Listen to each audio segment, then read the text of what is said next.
The Rock, and racing Billy the Kid as expected.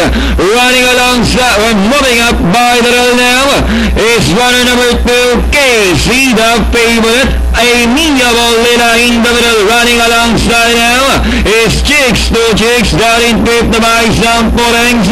Is runner number 7, Orthodox Silver Ridge Racing second last, while Candy Crush is running on the tail of the field.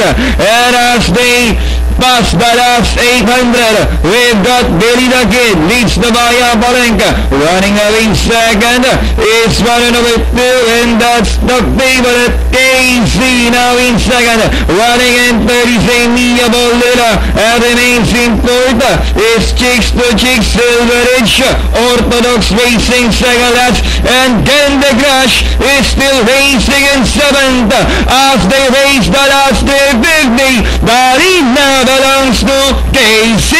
Moves up now and catching the leader. Drops back in second. It's Billy the Kid.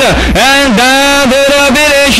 KC by only 2 lengths. Then here comes the challenge coming